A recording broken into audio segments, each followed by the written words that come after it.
let's jump in. So, as I mentioned, number one, thank you all for joining us today.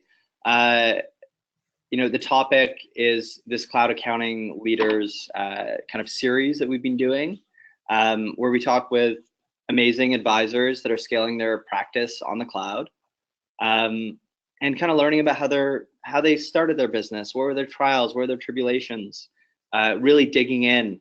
And as I was just joking with Marilyn and Jess about, we get business personal on this webinar, because it's good to hear the stories, right? Most people on this call and most accounting firm owners, they're entrepreneurs, right? And it's challenging and it's inspiring, and it's great to learn from each other. So that's the reason we do this. And the Bottom Line CPA, Marilyn and Jess, thank you so much for joining us today. Thanks for having us, Joseph. Yep, thank you for having us. We are super pumped.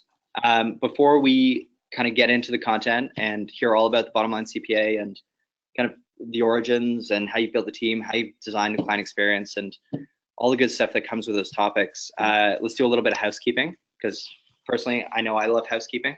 So number one is close any applications that might slow this connection, just so you have like as much of a real-time experience as possible. We are recording this webinar, so that'll be sent to all registrants. So if you do need to pop out early, hopefully you don't, but if you do, we will be sending a copy of the recording by email. We will share slides. They are pretty light. Predominantly the content is the two wonderful folks on the other side of this call that you can see there, Marilyn and Jess. Any questions, ask them as we're going through, and I'll kind of keep an eye out. But for the most part, we'll be discussing questions at the end of the webinar. Last, but certainly not least, in fact, actually, perhaps most importantly, is have fun and learn. Kind of our motto at HubDoc is we want to be great and do amazing work, but if we don't have fun while we're doing it, kind of what's the point? And last but not least, actually, sorry, I said that again, but super important, use the hashtag #CloudLeader. If you hear Marilyn or Jess say something super insightful, semi-insightful, or just accurate, and you want to share that on Twitter, please go ahead, and from our side, we'll be retweeting and engaging as we go. I think that wraps up the housekeeping. So now a chance to introduce Marilyn and Jess. Marilyn, why don't you kick us off? Sure, I'm Marilyn Parham. I'm CEO and founder of the Bottom Line. I actually started the Bottom Line back in 1996 after I had my first child. So I just wanted to get out of the rat race of the public accounting firm and started the Bottom Line just me, little sole proprietorship. So, it wasn't until 18 years later that Jess and I joined up to create the Bottom Line as it is today. And we've had a lot of fun. It's been a lot of work, but I've enjoyed every minute of it. Love it. And Jess? So I'm Jess Stafford, and I'm over operations and training at the Bottom Line. And basically anything to do with internal processes, workflow, training, marketing, branding. I'm kind of the other half of what Marilyn brings. She's more the compliance, accounting, and things like that. And so I bring the business side of what we do to the table in my role with the team. So, and Marilyn and I, we've been friends and partners for well over 15 years now, and decided to kind of do this online thing together. I had something totally different in mind, but here we are. Yeah. And we'll talk about that. That's like the cool part of this session is, this grudge that you clearly hold for all these years. Yeah, let's get on the couch. We're gonna do a goal imagine like Dr. Phil session. It's gonna be great. Yeah. Hey folks, I'm Yusuf West. I lead the marketing team here at HubDoc. you've probably heard me give this spiel before, but the thing that excites me the most is the impact that software can have on improving not only the quality of work that's delivered, but also enabling people to be able to design the type of business and the type of life that they'd like to. And I think that's a super exciting and inspiring opportunity. And I really love talking to folks like Marilyn and Jess who are living this every day.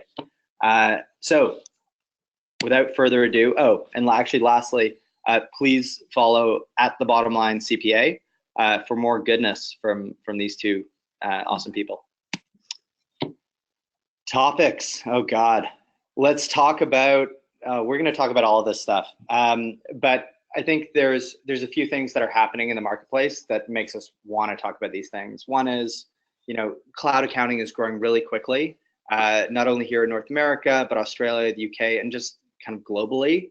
And that creates a lot of opportunities, and also there's kind of a different talent set that's required to build that firm of the future. I know that perhaps firm of the future or firm of the now or whatever, pick your poison, but there's different talents that's required, and we're going to talk about kind of talent strategy as well. And then the third bullet will be around like, how do you deliver an amazing work product for your clients? And that's primarily through process excellence. And that is a really hard thing to get right. It's kind of, someone way smarter than me said this, and I'm just going to borrow it. Like a vision, right? You never really achieve your vision, but you're always working towards it. And I should give credit to Mike McDermott from FreshBooks on that one. It was really articulate. And I think process excellence is the same way. Like, no matter what progress you've made in nailing your process, it can always be better, and there are always ways to optimize. And then the last thing is, how do you actually measure that success across the board, not only in terms of talent, but process, as well as, I think the thing that matters above all is the client experience. So we'll talk about all of these great topics. Okay, so now it gets real. Let's get into stuff. So like, take us back. Marilyn, you mentioned that you've been running your firm. You just moved out of kind of the more bigger firm accounting career path. How did you guys end up meeting? How did you end up kind of working together? What was the story? Actually, one of my clients that I had at the time was a fairly big restaurateur client. He had, I don't know, probably 12 different restaurants, and I just had I was contracting with him, and Jessica actually worked for that company. So we started working together almost daily, and just got to know each other, became friends, and did that for almost 15 years before, we all parted ways, but just came back together and thought, this is something we really want to do. We talked about it to some extent in different forms 5 years before it actually happened. So and at the time, I was a sole proprietor. This is March 2013. And I had actually just recently got divorced and needed to grow my practice to support myself. And Jessica and I just kind of came together and said, okay, how do we do this thing? At the time, I was using Peachtree Accounting, which is a very archaic type of program. And we thought we have to find some other way to work remotely, because we didn't want to have an office space. We wanted to work from our homes. I wanted the ability to travel more. So we kind of stumbled upon Xero and their cloud-based platform and just fell in love with it. So that's how we started. Now listen, Okay. I have a little bit of a different take. Not up to the part of that's how we started. I was actually just moonlighting to help do the accounting stuff. And I thought, this would be great, and we'll build an online business together, because who wants an accounting practice? Because this girl does not. And so it actually turns out that the accounting practice turned out to be kind of the online business that we never thought we wanted. So it was pretty cool. That is true, because Jessica was totally against the whole accounting piece of it for a long time. I'm like, I'll help out. We'll go do this other thing. Like, I don't know. I was going to make millions off ebooks. That's how it was going to roll. And so, like, digging into that, you guys were trying to find a way to work together for quite a bit of time. Yeah, we were, because when we started working together, we were on Peachtree and in 2 different locations, and trying to figure out how to work and collaborate and communicate and things like that. And it got us on the hunt for technology that would allow us to do that, that would allow us to be more flexible and to grow in whatever way we were going, because at the time we were going in 2 different directions. So. And so let's talk about the other direction. What was the other direction that you guys considered? Making millions selling ebooks. We were. It was not going to be accounting. It was going to be ebooks and digital courses, other programs. Yeah, online business. Just something totally different. Not really a service-based business. And I was kind of like, okay, Jess, that's all great. I don't want to dampen your enthusiasm here, but we kind of need some money. And we got these accounting clients, so why don't we work with them and build this up a little bit more? Yeah. So I'm like, okay, well, let's do this then until the ebooks make us millions, And Jess, when did you when did it start to shift for you that you were kind of like actually, building a cloud accounting practice? Like, we kind of talked about this, right? Like, it was that online business that you guys were looking for. Yeah, absolutely. Well, I think what happened is we started to try to do and take steps to have this online business we wanted. And we were doing the accounting work at the same time. And then it kind of just clicked for us that the people we were around to build online business, we loved being around them. We loved their energy, their enthusiasm, the way they did business, how they worked. And it just turns out too that became a very underserved community. Mm-hmm.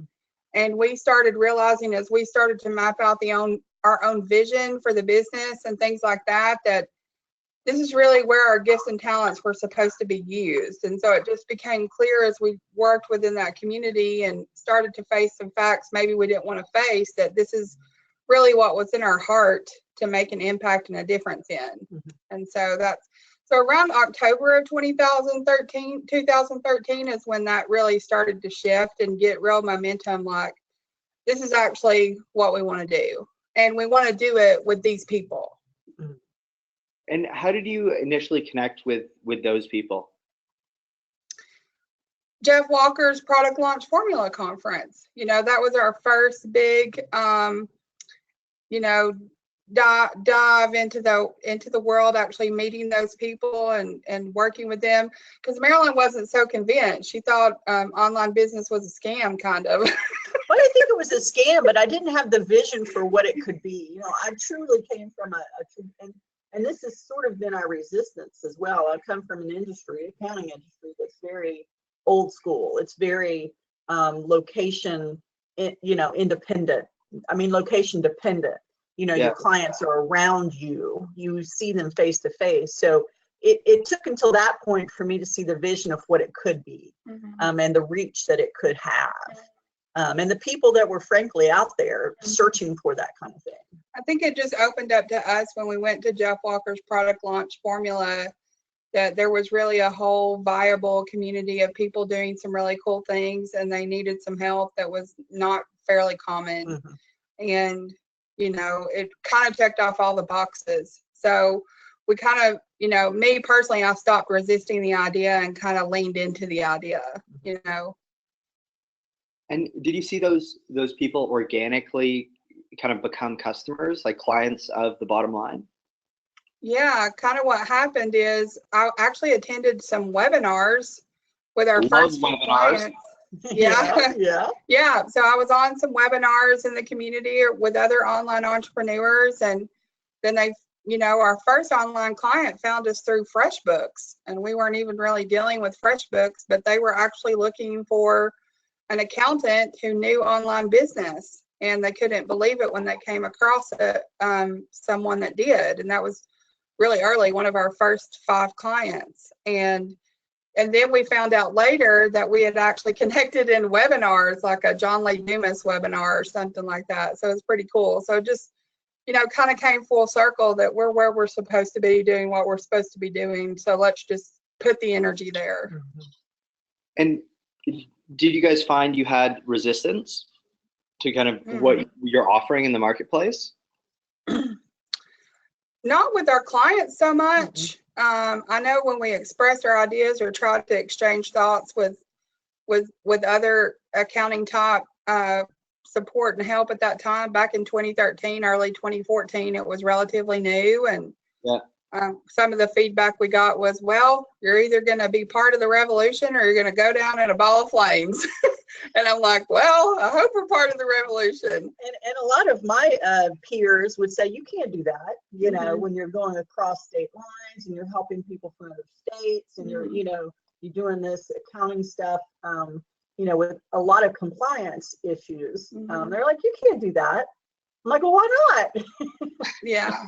And it just became things to figure out. But in terms of like the client community that we kind of, fell in love with and then fell into, I think is how it happened.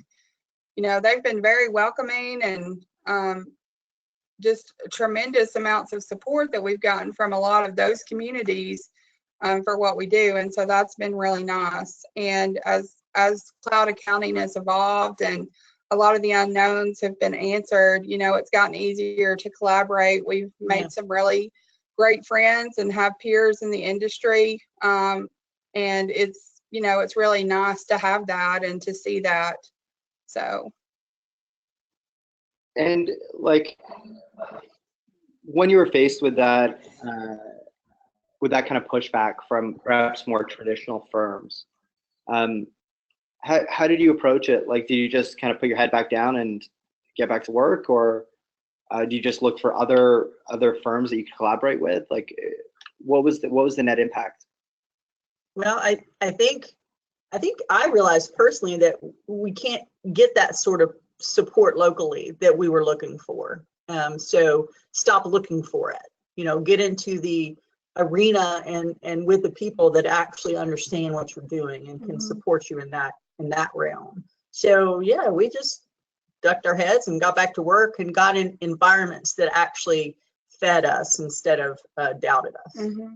And we really tried to just really pay attention to the community that we were going to support, because that's the community that needed help. That's the community that had pain points and problems to solve. And we tried to just stay intent on listening to them and their needs and kind of growing through that process. And through that process, developed relationships on the peer side that have been very, valuable and important and encouraging. So, but there's also like a lot of self-doubt that you entertain.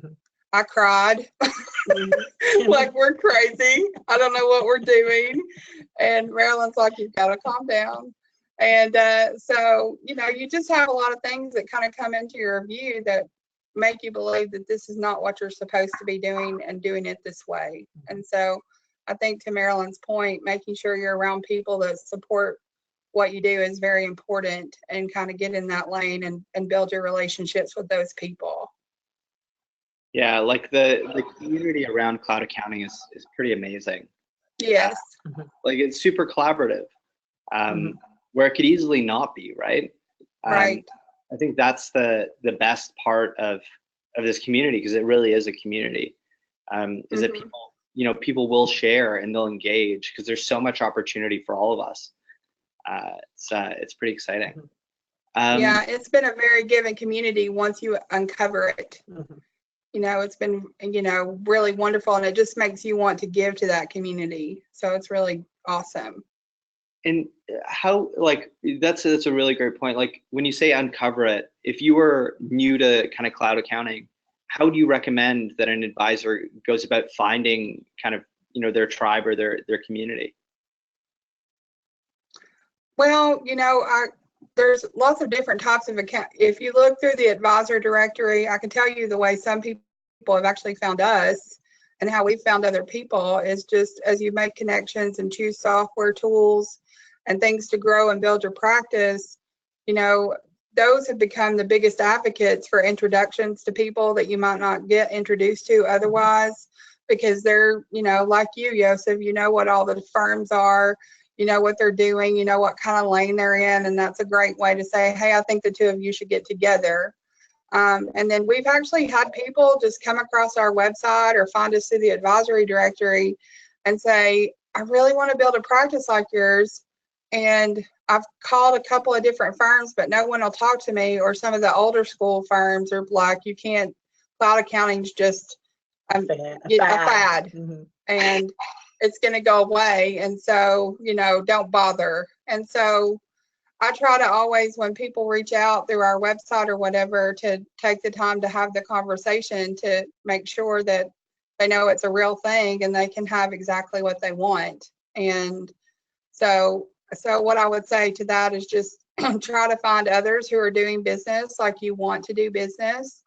And if you're using tools like HubDoc or Xero or what have you, then reach out to your advisor or those communities to see who's kind of doing what you're doing. And show up. Jess is great about courses and online opportunities to learn. She's much better than even I am. So I think that is key as well, is to show up and find those opportunities and just start watching and learning and reading and all those things. Mm-hmm. A lot happens when you just start to participate in the process. Yeah, like showing up as a piece of advice is like particularly amazing, right? Like, yes, you've got to email those 3 firms and have them not respond, but maybe it's the 4th that engages with you, just as you described, right? You know, it's tough, but it's like half the battle is just continually doing something. Well, and I know that the cloud community, that I feel like those companies are super responsive, and I think we almost feel a sense of duty and responsibility to help grow the momentum of cloud accounting. And like some of our, you know, one of our best peers, you know, and best relationships we feel like we've developed recently is Scott and Patty Sharf of Catching Clouds, you know, and they've been on Fireside Chat, and they're in the e-commerce space like we are. And, you know, you learn so much by others' journey, and everybody seems so welcome and open to share. So you kind of find those places and you just appreciate them and show up. So we've kind of covered the beginnings. Like, how has your practice changed from kind of where you guys started to where you are today? Well, we were talking about this before so picture this, me and Marilyn in her kitchen at a farm table with a yellow legal pad, and Marilyn's like, who's our clients? No processes whatsoever, no tech except Peachtree Accounting. I've got my yellow ledger pad and we're making notes. I'm like, this is not. Let's go to the cloud. Let's do it. Working, you know, this is not gonna work. Like, seriously, every 2 weeks we'd sit down at that table with a yellow legal pad and write down the same thing all over again, you know, and it was just kind of funny when you look back on it. You have to start somewhere, but it is interesting to look back and say, man, have we come a long way. And that yellow legal pad is like, okay, what's gonna be our packages, and what are we gonna call it? And I don't want to be a jewel, and I don't want to be a metal. What are we gonna do?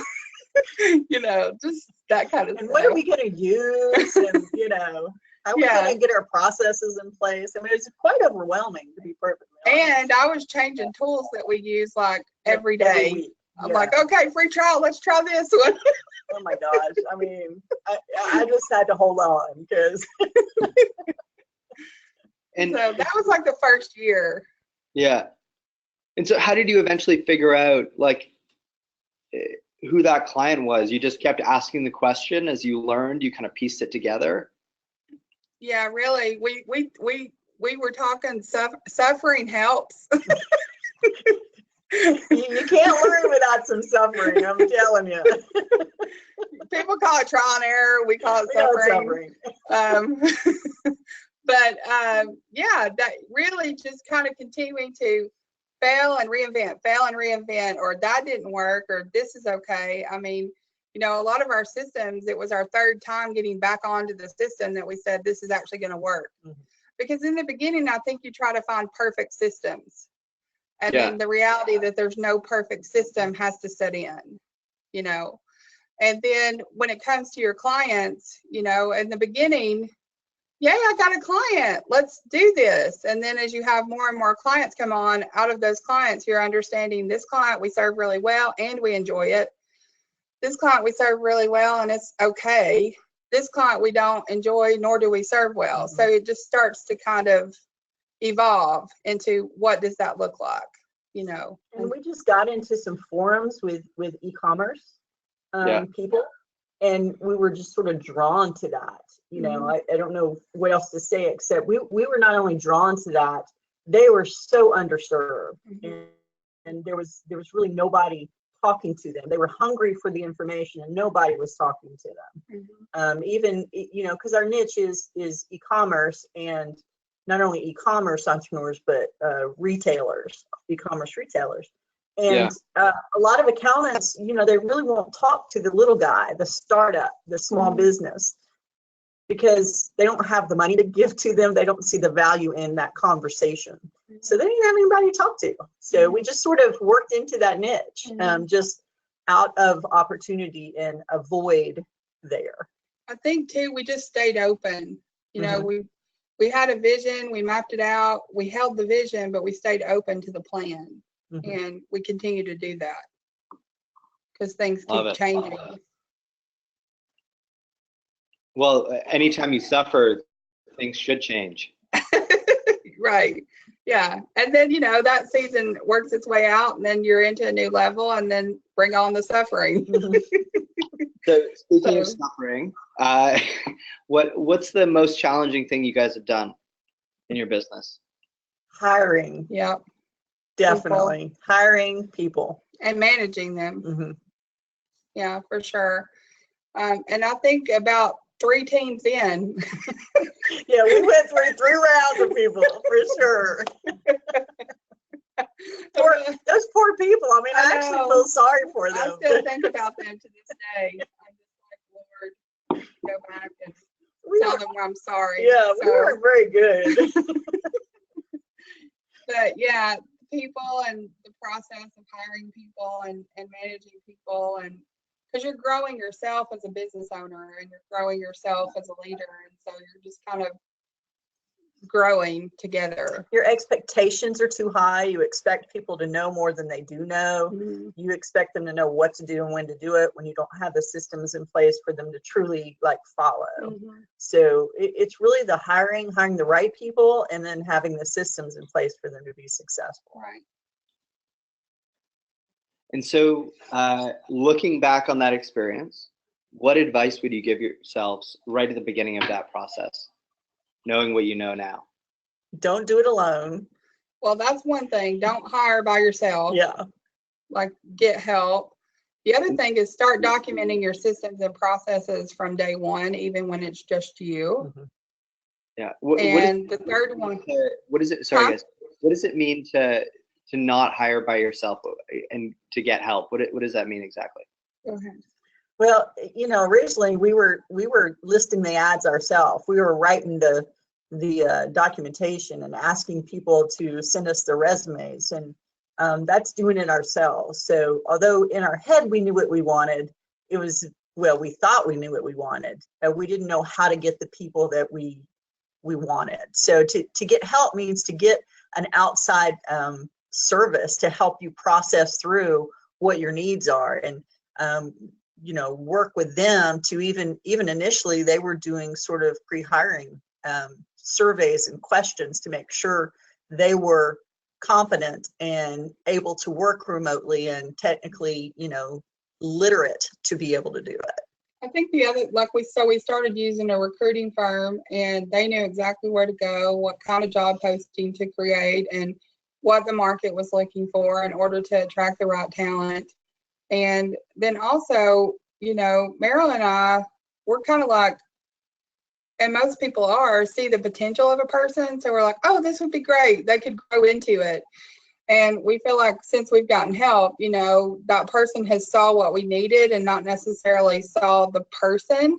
And so when we got in front of the person, it was both. We knew that the thing that needed to be dealt with had been dealt with. Yeah, I'm way too soft. I'm like, Yeah. oh, they're so nice. I want to help them. They're so nice. Yeah. And that's just not a good place to hire from. Right.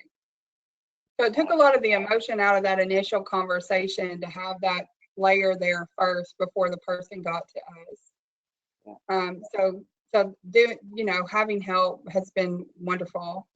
And then that takes us to point 2, which is in the early days, if we'd have done more to document systems and processes as when it was just us, it wouldn't have been such a project in the middle of the growth. And but we didn't even really know how to document things well, or you don't even think that far ahead enough to think, I'm going to have help one day, so I need to be able to make sure I train this person. So that's just stuff you learn on the way up, on the way up too, so that we would do that sooner. And the third thing we would do is, instead of like focused on hiring the help, we would think about hiring the actual person that could potentially run what we want to do and let them be the doer on the way up. The player coach, effectively. Yeah, right. Right. Yeah. It's something we talk a lot about here. It's so critical to make that hire, but it's also really hard. Like if you have someone who's too far on like the coach end of the spectrum, they can't really do anything without help. And then if you have someone who's a pure player, are they able to kind of level up and think strategically and own the function? Right. It's tough. Okay, let's go to the next section. We made it to the next slide, guys. This is huge. Mm-hmm. All right, we kind of talked about like building the team. Give us a lay of the land. Like how big is the team at the bottom line? What are the roles? I'll let you answer this. We're on our 10th hire, so Okay. things are changing again. So we've got 10 hires now, and we actually have 4 different divisions of the bottom line. We have a service operations, an online operations, which supports our DIY clients. We have an advisor operations and a tax operations. And so within each of those operations, they now have kind of a small core team within them. So it could be, 4-person team or a 2-person team or what have you. So that's basically kind of where we're at in the bottom line.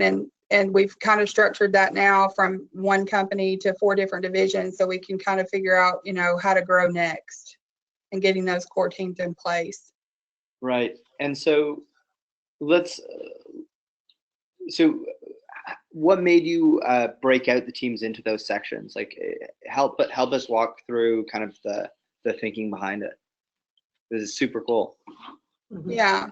Well, we first got inspired at XeroCon last year when Amy Vetter delivered her keynote around how to build a collaborative team. I love Amy Vetter at Xero. I always love her talks and her vision and stuff like that. And so when she introduced this idea of the service pod to take care of clients so that you could grow and expand in a collaboration model, we just instantly kind of gravitated to that, caught the vision of that. And at the time, we were just basically, you get a client, and you get a client, and you get a client, kind of like Oprah. Just on an island. Yeah. Here's your stuff and here's your people. Now go do it. Yeah. And so there's some obvious, there's pros and cons to that model. But we were attracted to the collaborative scaling model that she presented. And so we started to kind of re-engineer our small team at the time. I think we had 4 people plus ourselves. And then it became clear that, out of that core team, people were going to kind of stand out and stand up and want to kind of be more involved in the operations of each of these distinct divisions that were starting to reveal themselves. Yeah. And so we just recognized we needed a frame to create a growth path for talent as it came in. And also to try to figure out, when you are full service, you got to figure out a way to educate your clients about what you do without confusing them or overwhelming them. And so having these different tracks helps them understand, kind of where do I fit in, because you do so much, because that's been a challenge as well. And it, often is a challenge when you're full service. So. And I think we kind of saw the vision initially. I mean, Jessica and I have always wanted, and our biggest passion is to provide training and education for the small businesses. And that's more in the DIY community. But we have to learn how to do it internally, for ourselves. So that beginning service done for you package is where it needed to start. We needed to figure out all these things. And so when we kind of figured that out, we could actually launch the DIY educational platform and community. And out of all that, you of course have to do advisory work, and then you have to do tax work. And so they all have their paths that you can get into. And so it just became obvious we had to start building out these mini divisions so that we could make sure everybody knew what to do in each, and each one has different needs. And also, if you're trying to think about marketing and attracting clients and growth, they definitely want to be guided down, where do I go first and what do I do first if I can do everything. And so that became the focus this past year, is to kind of, stop kind of growing for a second in order to figure those things out, because it was getting really confusing. So. Got it. And as you've had kind of put together this structure to better focus on where you want to drive value for your clients, like out of the 10 hires that you've made, what was one that was surprisingly high impact? Go ahead. The online operations manager. That role was huge. It really, because a lot of it was in my lap or Jessica's lap. And Jessica is the tech guru of the company. I mean, she is the systems, operations, tech. It all would bottleneck with her. And although she could do it, she couldn't do it all. She just didn't have enough time in the day. And believe me, she works a lot during the day. So that hiring for the one that can lead it, like we said, was our biggest impact in our business. She really does drive the process and the deadlines and the tech, all of those things. That was our best hire. Just making sure the ball gets down the field and you stay focused on what you need to stay focused on, because I'm really bad for chasing squirrels and going down rabbit holes. And having someone that's just super focused on what we're supposed to be focused on has been a tremendous help. We should have done it a lot sooner, but it's our most expensive hire. Like it was more expensive than hiring a CPA. And so it was scary because that role is that critical for what you're doing. And has that enabled you to be able to work more on your business and kind of pull yourself up? Well, absolutely. Two things. She got more done in 2 weeks than I got done in a year. So there you go. The foundations were laid, but she just drove the results. Yeah, You know what I mean? So, she was able to kind of drive the result a lot better. And then she was able to help us keep focused on the things we needed to do in order to grow, because really that is the bottleneck around the owner. We find that Marilyn and I are a lot of the problem in our business. And so that's hard to face. That's not an easy thing to face. Recognizing the fact that you're kind of the weak link and kind of working that part of yourself out and then figuring out where it needs to go. So. Well, that's the job of a leader, right? You can only handle so many things. and perhaps you can, given the breadth of what you're covering, you can do something at perhaps a 6 out of 10 or 7 out of 10 level at best. But if you have someone that comes in to own that part of it, they can hopefully take it to a 10 out of 10. Yeah. That's like the best part of delegation.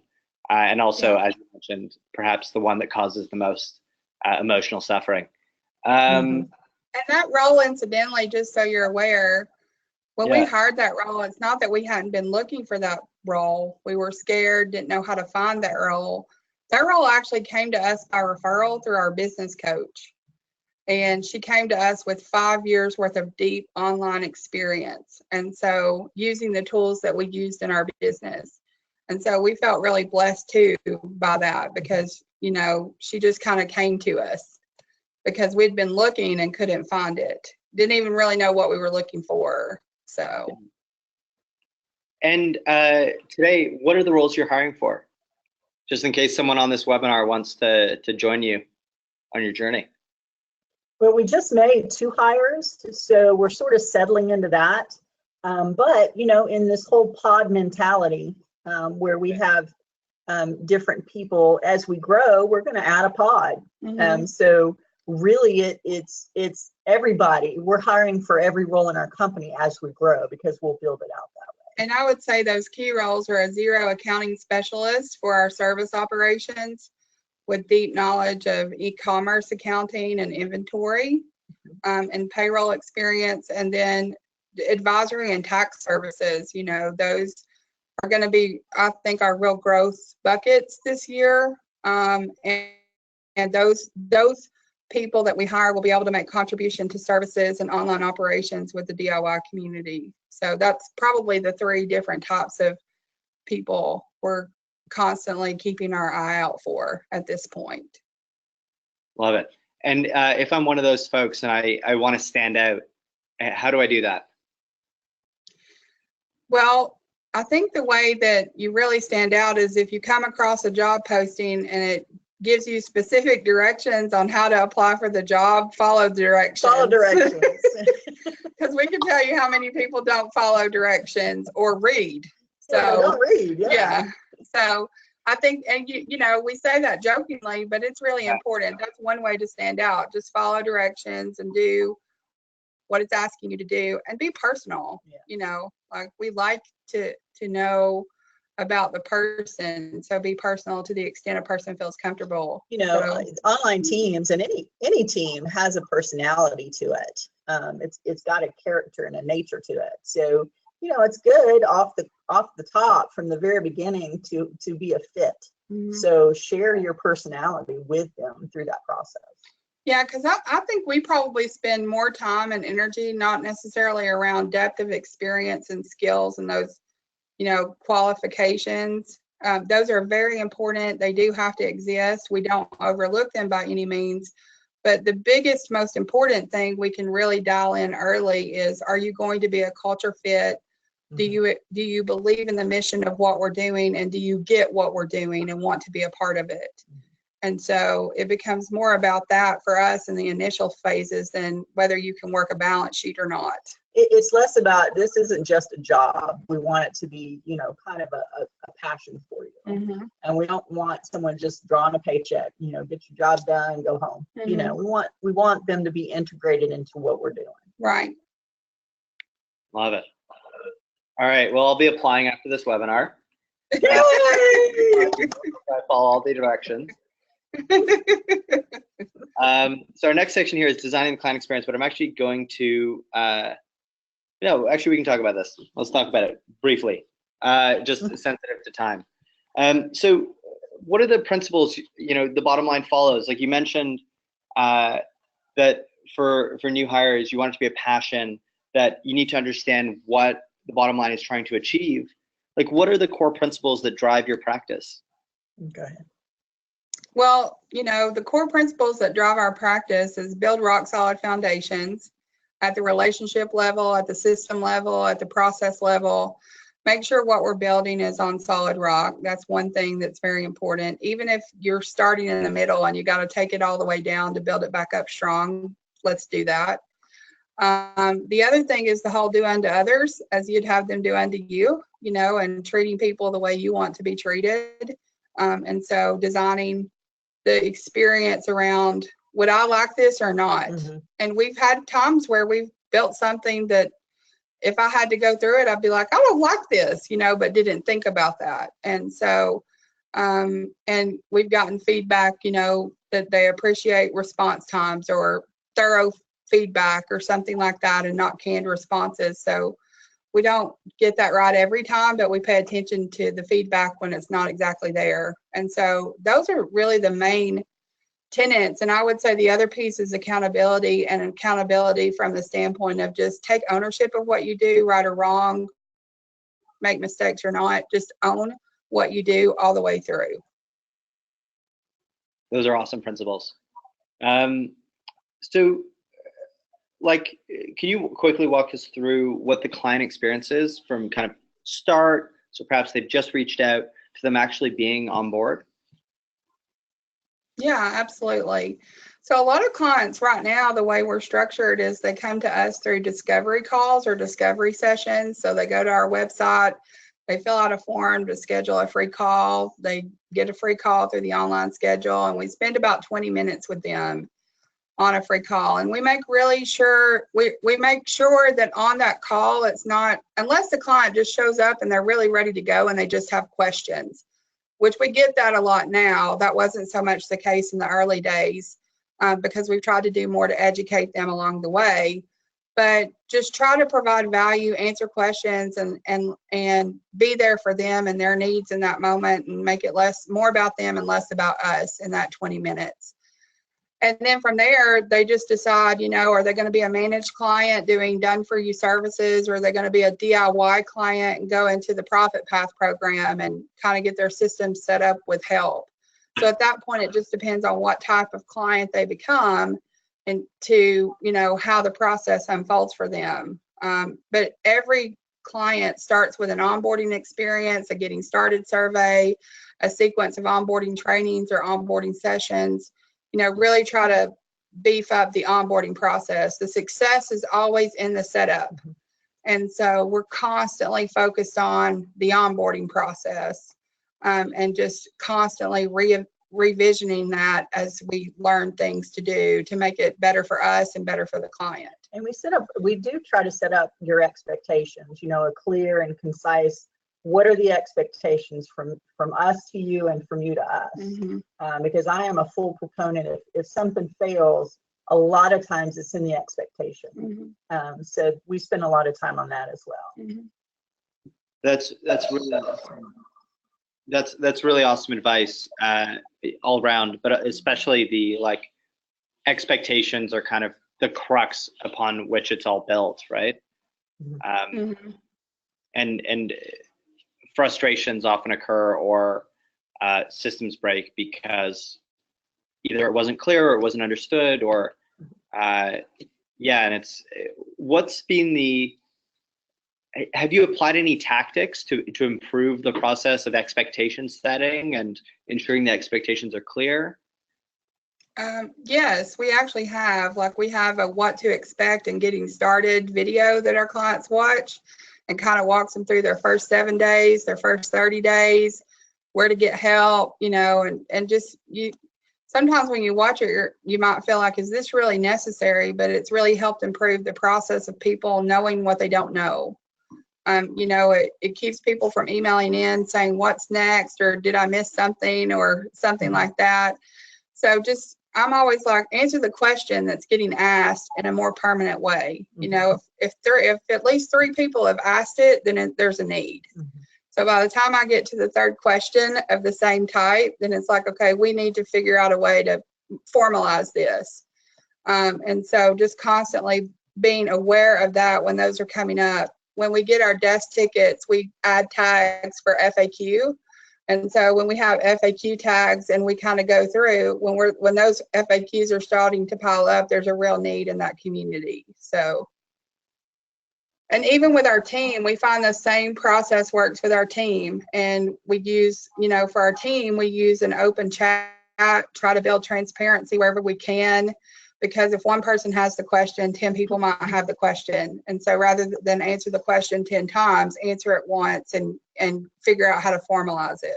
And even in the failures, I think that we learn from those expectations, and we can teach from there. Like a client has a real complaint, we have to evaluate, well, is this their expectation or our lack of service? Oh yeah. And how do you, and then you have to convey that. And if you have to convey that more than once, you then evaluate, well, we've not done a good job conveying that from the beginning. So Mm-hmm. let's add that to our things that we need to clarify from the beginning. Mm-hmm. Nice. Okay, let's flip over to the next stage, the future. The future. So 5 years from now, like what do you guys see as the future of the bottom line? Like where do you expect to be? Well, 5 years from now, we were talking about this actually before the webinar. We have a hard time thinking 5 years out, to be honest with you. We're kind of like twice a month, 90 days at a time people, and about a year ahead is about as far as we get. So 5 years from now, we definitely want to be a thriving organization. And if you looked at our vision statement, we would like to be impacting at least 10,000 online business owners. Our initial goal when we started almost 5 years ago was 1,000. So our faith, our muscle is built up saying, yeah, we can get to 10,000, in some way, shape, or form. And I'll have to disagree with Jess, because Jess has visions like you would not believe. well, so if you ask her really in her true heart of hearts, she's got vision. That girl has got vision. I'm the one that's like, well, let's just get to next March, right, and see where we're gonna go from there. Well, we had a team retreat, and I shared a personal vision: 10 brands, 10 years, 100 million. Okay, so that's in there. But how it looks in 5 years, I'm starting to like not be so married to, where before I was like, and it's gonna look like this, and we're gonna do this, and this is how it's gonna work, and these are the people we're gonna have. And so stay committed to the vision and be flexible on the plan. And technology is changing so fast and adapting us in ways that we never even thought possible so quickly that it's really hard to get too far ahead of yourself, other than what's our vision and staying ahead of what's happening, to a certain extent. Yeah. So we do have goals. We set, our year's goal, we set our 5-year goal. But we really work in 90-day increments. We come back at the end of 90 days and say, okay, here was our short-term goal. Did we meet it? Why didn't we meet it? What did we do good? What did we do bad? And then go to the next 90 days, and try to get still to those goals, but just, kind of measure it along the way. So now let's do the flip side of that. So if you were to start the bottom line from scratch today, what would you have done differently? We actually talked about this, and as much as I would like to say we do it all differently, it's hard to say that because we learned so much by all the things that we do. All the failures and all the retries and all those things actually taught us an incredible amount. So, we do things differently. Sure, as the hindsight's 2020. One of the things we talked about is we would launch quicker. Yes. We would be better quick starts. Because we stalled and got stuck in a lot of fear, send it scared. We didn't do that a lot the first 5 years. And we did that just this past November. And I'm like, whew, we'll get there pretty quick if we keep acting like that every month, And it was the first month where we're just like, send it scared, And so a lot of times you can find all the reasons in the world to not move ahead. And so if you set a deadline, make it a real deadline, and no matter what, stick it, even if it's just like a phase 1 kind of thing. Just get it out there and then start working with it, because you really don't know how it's going to end up until you start working with it. So yeah, love it. Okay, I'm not going to do the sales pitch here. If you're an accountant or bookkeeper, you want to save time. Maybe I'm going to do it. Save time. Do it. We love hot dog. Yeah. hit the sign up button. We love working with advisors. We'll save you a boatload of time. And yeah, let's get into questions, because I think questions are way more interesting than my sales pitch, though it was hopefully effective. So questions. First is, do you focus on a niche? I think we covered that a little bit, but perhaps providing a little bit more detail would be good. That's good. Go ahead. Our focus is online entrepreneurs, and even, it's service providers and then e-commerce retailers. That's our niche. We actually have an avatar, we'll call it, which is the startup client, the startup business owner that's just trying to get started, and probably 1 to 3 years in, maybe 5 years in, we grow with you, but we're really for that small business owner.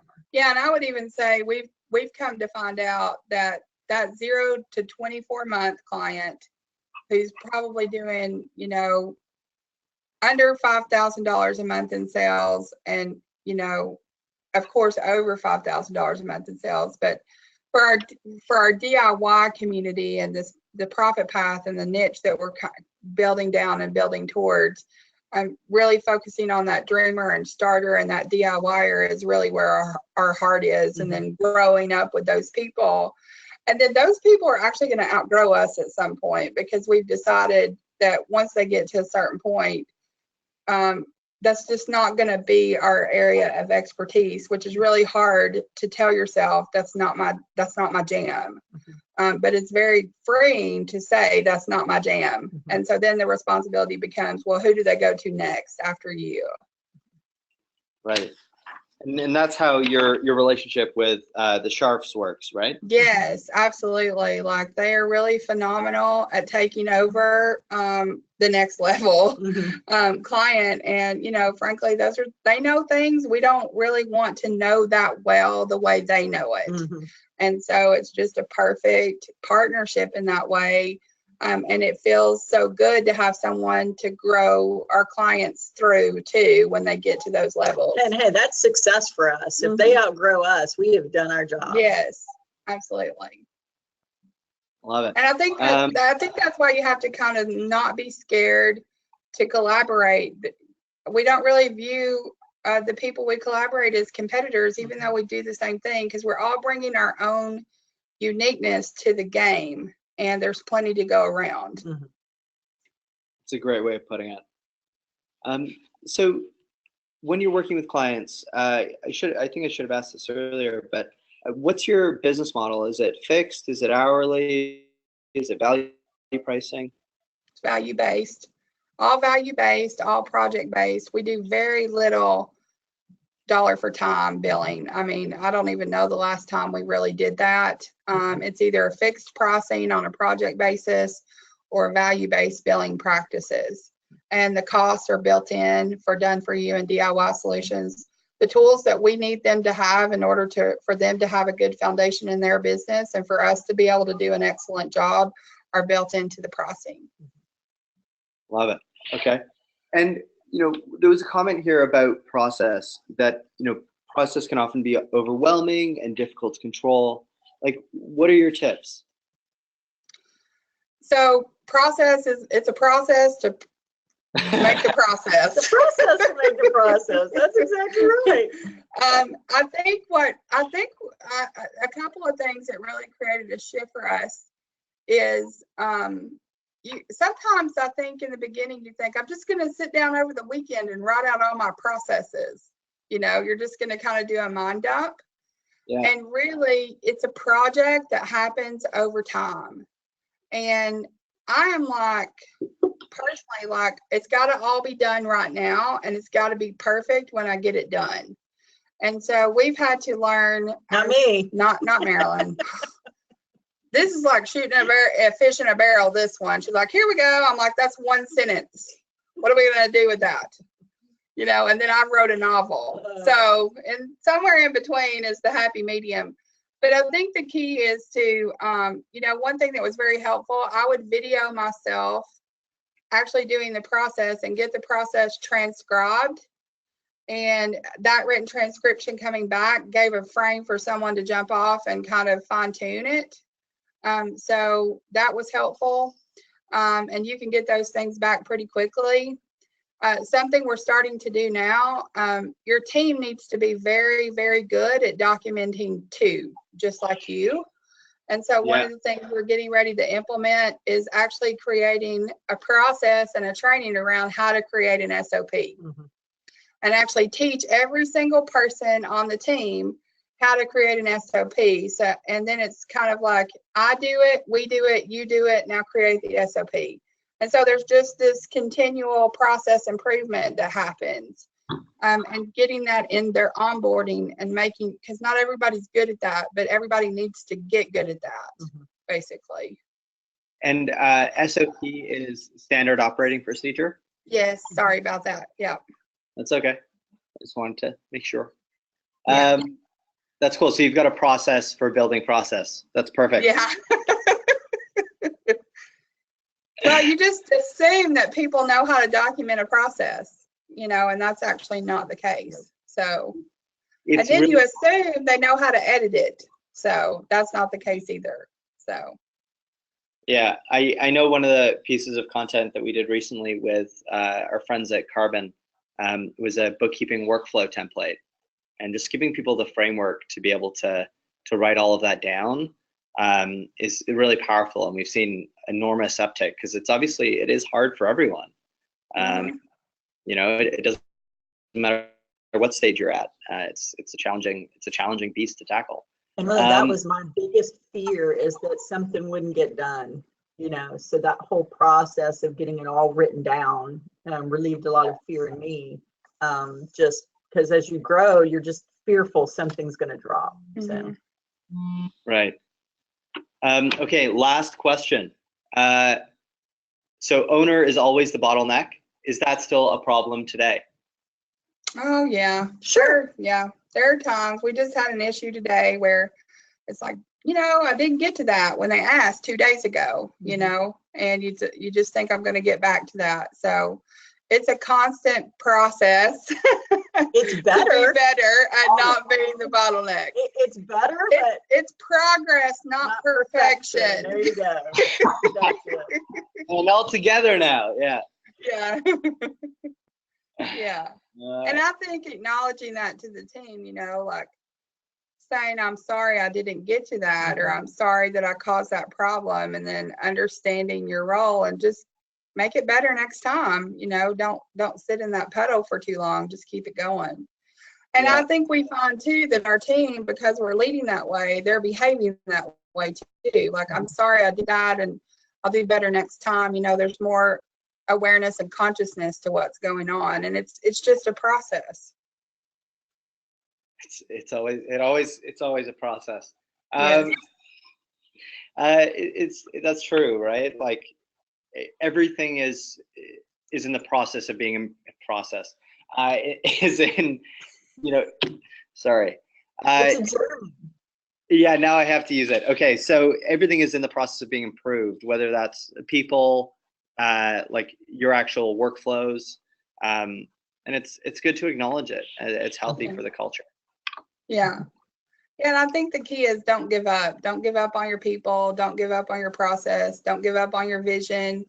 Don't give up on your business. Like, just don't give up, and when you feel like this isn't going to work, is it really not going to work, or do we need to shift? Do we need to quit it, or do we need to shift it? So, just asking those questions along the way helps. Love it. I was going to ask, what's your kind of piece of advice you want to leave people with, but I think that's actually a really amazing one. Yeah. All right. Thank you so much, both of you. Thank you, everyone who joined us today. This was really fun. Yeah, thank you, Joseph. It was fun. Sorry about our little breakout there, but there you go. But yeah, thank you for having us and for being such a great partner. Thank you. We love working with you guys. Thank you. All right. Have a wonderful rest of your Tuesday, folks. And the recording will be emailed to you. Slides will be, well, I probably won't send the slides because there's not that much there. But the recording will be sent. Thank you. Email us if you have any questions. And Thanks, guys. Marilyn and Jess. Bye. All right.